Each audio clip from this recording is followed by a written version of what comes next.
سيداتي سادتي، أهلا وسهلا بكم في هذه الحلقة الجديدة من برنامج الأردو للعرب. في هذه الحلقة سنتابع دروسنا في الحديث عن بعض أساسيات الجملة الأردية، ومنها الرابطة تا. الرابطة تا للدلالة على الماضي، تستخدم مع الجملة الاسمية للدلالة على الماضي.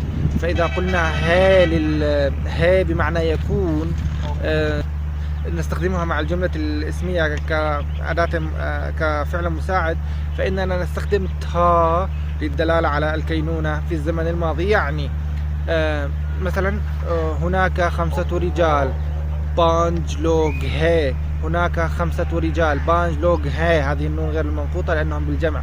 هناك مثلا هناك قلم واحد، إيق قلم هي. أما إذا أردنا أن نقول كان هناك قلم واحد، كان هناك 5 نسوة، كان هناك 10 محطات، كان هناك دفتر، فكيف نصيغ هذه الجملة؟ كيف نصيغ الجملة في الزمن الماضي؟ نصيغ هذه الجملة بطريقة بسيطة، وهي بإضافة الرابطة تا طبعا للمفرد المذكر الغائب. أما للمفرد المذكر الغائب للمفرد المذكر المتكلم، أما للحالات الأخرى طبعا تا هي تخضع لقوانين التذكير والتأنيث، تخضع لقوانين المتكلم والغائب، وتخضع لقانون الجمع ولغيرها من القوانين، فتختلف كلمة تا باختلافها حسب المتكلم وحسب التذكير والتأنيث. فإذا أردت أن أقول كنت أنا ميتها، كنت أنا ميتها، كان هو فوتها. طبعا أنا كمتكلم رجل أقول ميتها، ووتها كان هو ووتها. أما في الحالات الأخرى فتأخذ أشكالا أخرى. إذا أردنا أن نقول كانت هي نقول ووتي ميتي. إذا كنت طبعا إذا كان المتكلم امرأة تقول ميتي، كنت. إذا वो था, मैं था, तो था, वो था, मैं था. أما थी تقول वो थी إذا كانت أنثى، मैं थी إذا كان المتكلم أنثى، तो थी إذا كان المخاطب أنثى، तो थी آخرها ياء. أما بالنسبة للجمع فنقول वो थे. الألف هذه الممالة التي تستخدم مع الجمع المذكر. वो थे, तुम थे, तुम थे, वो थे, तो थे, हम थे. हम लड़के थे، نحن رجال كنا. थे كان في السوق، كان الرجل في السوق. إذا أردنا أن نقول كان الرجل في السوق كما نلاحظ वो बाजार में था، वो هو बाजार में، كان في السوق، बाजार هو السوق، ومي معناها في، था كان الرجل في السوق، वो बाजार में था. كانت المرأة في السوق، वो बाजार में थी، वो बाजार में थी. بالنسبة لي वो تقول वो थी لكن في آخرها نون. वो थी, हम थी और तुम थी آخرها نون غير منقوطة. الأمثلة: मैं बाजार में था، أنا كنت في السوق. मैं बाजार में था، أنا बाजार سوق، في बाजार में في السوق. था كنت، मैं बाजार में था، كنت في السوق.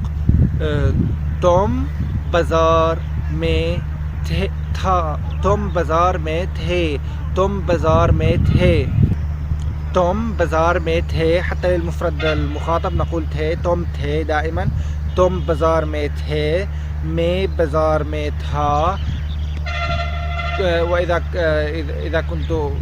كان المتكلم أنثى मैं बाजार में थी. وإذا كانوا جمع إناث يقولون मैं बाजार में थी التي في آخرها نون غير منقوطة. مثلا هذا أول مثال: كنا في السوق، كان في السوق، كنت في السوق. مثلا تقول लड़कियां, लड़कियां هم الفتيات. लड़कियां किताब खाना में थी. كان الفتيات في المكتبة में थी. كان الفتيات في المكتبة. هذا مثال آخر. نحن أمام فيصل مسجد. हम फैसल मस्जिद के सामने हैं. हम फैसल मस्जिद के सामने हैं. نحن أمام فيصل مسجد. أما إذا أردنا أن نقول كنا أمام فيصل مسجد, हम फैसल मस्जिद के सामने थे. हम फैसल मस्जिद के सामने थे. मैं फैसल मस्जिद के सामने था. كنت أمام فيصل المسجد. طبعا هذا هو فيصل المسجد الذي ترونه خلفنا, وهو مسجد الملك فيصل بن عبد العزيز, أكبر مسجد في باكستان, وهو المسجد أعتقد السادس في العالم الإسلامي من حيث المساحة, وهو مسجد كبير جدا ومعلم سياحي بارز في باكستان. هم فيصل مسجد में थे. ومثلا مثال आखिर, कम مئذن لفيصل مسجد. फैसल मस्जिद के लिए कितने मीनारे थे. كم كان هناك من المآذن لفيصل المسجد. वो चार मीनारे थे. كان لفيصل المسجد 4 مآذن. फैसल मस्जिद के लिए 4 मीनारे थे. हम नमाज पढ़ते थे. फैसल मस्जिद में नमाज पढ़ते थे. लक़द सल्लैना फ़ी फैसल मस्जिद. पहले सफ़ में थे. हम पहले सफ़ में थे. कुन्ना फ़ी الصف الأول. في أول صف في الصلاة. पहला صف, पहला الأول صف الصلاة. में थे في كنا, يعني كنا في أول صف. हम पहले صف में थे. फैसल मस्जिद में पहले صف में थे. كنا في الصف الأول. مثلا أنت قمت بزيارة إلى فيصل المسجد ورجعت وسألك أحد ما هل كان فيصل المسجد صغيرا أم كبيرا. يجب أن نلاحظ ملاحظة هنا أن المسجد هو مذكر بالعربية مؤنث بالأردية. فيقول لك فيصل المسجد बड़ी थी या छोटी थी. كان كبيرا أم كان صغيرا. बड़ी थी, बड़ी لأنها كبيرة, أم يا छोटी थी أم صغيرة. هل كانت فيصل المسجد كبيرة أم صغيرة, لأنه السؤال يكون بالمؤنث في الأردو للمسجد. فتقول नहीं, فيصل المسجد बहुत बड़ी थी. كان كبيرا جدا. فيصل المسجد كان كبيرا جدا, أو حرفيا كانت كبيرة جدا لأن المسجد مؤنث. बहुत बड़ी थी. हम पहले सफ़ में नमाज पढ़ती थी. हम पहले सफ़ में थी. كنا في الصف الأول. سؤال آخر वो फैसल मस्जिद के सामने क्या था. मादा कान हुनाका अमामा फैसल मस्जिद. फैसल मस्जिद के सामने क्या था. मादा कान हुनाक. तक़ूल फैसल मस्जिद के सामने ये चीज़ था. ये चीज़ क्या था. हम फैसल मस्जिद के सामने हैं. फैसल मस्जिद के सामने पाकिस्तान का साबिक़ सदर जनरल ज़िया उल हक़ का कब्र था. पाकिस्तान का साबिक़ सदर الرئيس السابق صدر هو الرئيس السابق لباكستان ضياء الحق, جنرال ضياء الحق, الذي حكم منذ 80 إلى 79 إلى 88. هو طبعا قبره أمام هذا المسجد. فهكذا تقول था. وممكن نظرة.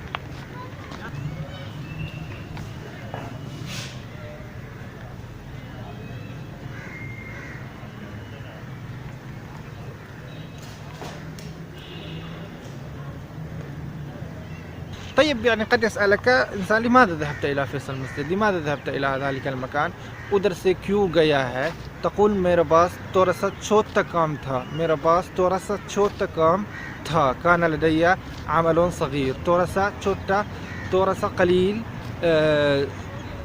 थोड़ा सा छोटा صغير काम था. كان لدي عمل قليل صغير, يعني عمل صغير, عمل هكذا يقولون. थोड़ा सा काम था. أنا أسرع منك. إذا أردت أن تقول أنا أسرع منك, मैं आपसे तेज़ था. كنت أسرع منك, मैं आपसे तेज़ था. मैं आपसे तेज़ थी. كنت للمؤنث وथा للمذكر. هذا بالنسبة للرابطة था. मैं था, मैं थी للمؤنث. आप था, आप थे. دائما आप थे. بالنسبة للمؤنث دائما نقول تي تي، إذا مؤنث المفرد تي بالياء، للجمع تي بالنون بالنون الغنة. وهكذا نكون قد تعرفنا على طريقة صياغة الجملة بأسلوب كان للفعل الماضي الناقص، وهو الرابطة تاء التي تأتي في آخر الجملة. أيضا سنتحدث عن موضوع مهم جدا، وهو ضمائر المفعول، ضمائر النصب. لا يكفي أن نعرف ما التي تعني أنا، يجب أن نعرف أيضا ما يعادلها في الإنجليزية، أو هي الياء في العربية ياء المتكلم التي تأتي في محل نصب مفعول به، وفي الإنجليزية مي في ما يعادلها في الأردو هو مجي. فنأخذ الأصل مج، فإما أن نقول مجي أو نقول مجكو. دائما للمفعول نستخدم الأداة كو.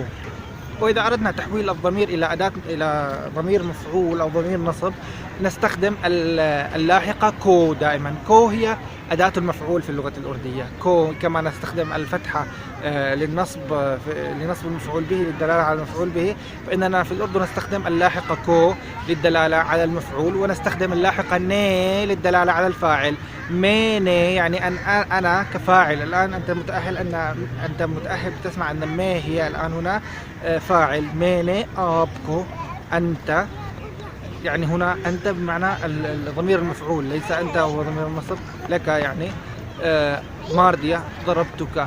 فهذه في تفاصيل الجملة الفعلية، لكن يجب أن نعرف أن كو هي أداة المفعول، فنضيف الكو لأي ضمير نصب يصبح ضمير مفعول، لأي ضمير رفع يصبح ضمير مفعول.